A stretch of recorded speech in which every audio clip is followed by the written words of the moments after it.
Hello, I am Aiden, and these are my STEM Pathways fishing lures. The first design I'll be talking about is the heavy lure. This one was made out of acrylic so we could quickly test it and just see how it moved in the water. At first, because it did not have any weight, it did not work well and it just kept flopping around. However, as a makeshift, we taped some coins at the bottom of it to test it out, and it showed a lot of promise, which led to the next design. This is the second generation of the heavy lure. It was also the first lure I made that was injection molded. It's the problems of the previous design because I was able to add weight to the bottom, and when testing it, this weight was exactly what it needed. This is the third generation of the heavy lure.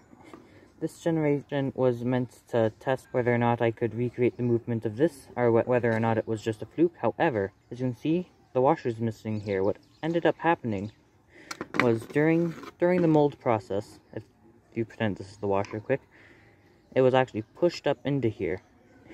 Now, I almost ended up scrapping it, but when I tested it, it really surprised me because it had amazing movement, exactly what I was looking for. However, it did have a bit of a problem getting under the water at first. This is the fourth generation of the heavy lure. In order to recreate the same weighting as its previous design, I had to come up with another solution because I couldn't recreate the washer moving up during the mold. But I ended up coming to as a conclusion that I could add these slip shots, which are weights for fishing, and I was able to line them up along the wire before it was injection molded.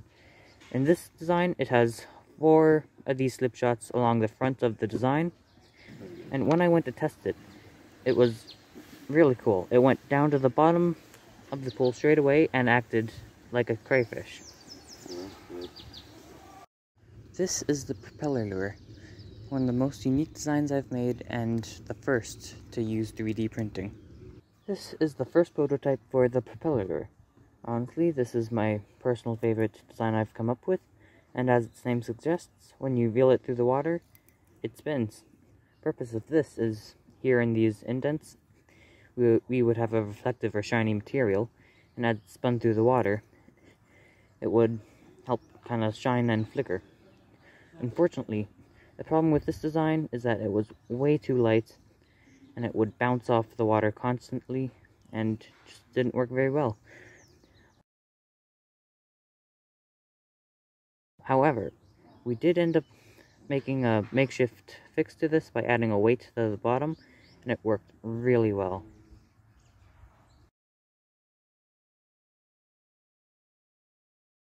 This is the second generation for the propeller lure.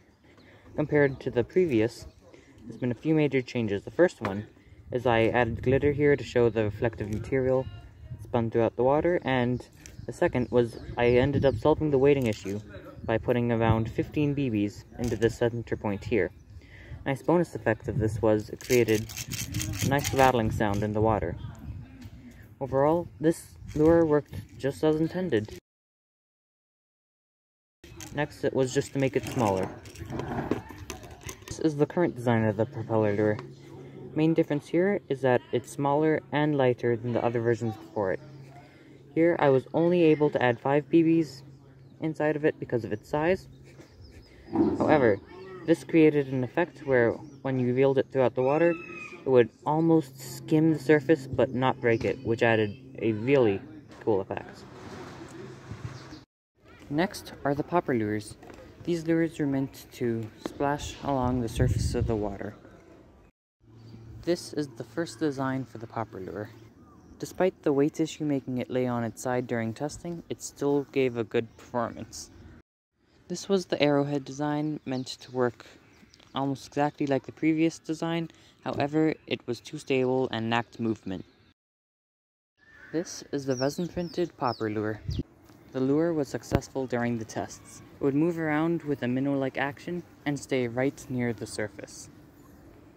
These were the first 2 lures to use the resin mold. This design never got past the 3D printing stage. The main issue was that the weights were mostly at the top and spread out, which made it constantly flip itself. The 3D printed version worked really well and had a lot of promise. It would wiggle side to side when you would reel it in, However, the injection molded version did not work as well, as adding weights similar to the 3D print would be extremely difficult.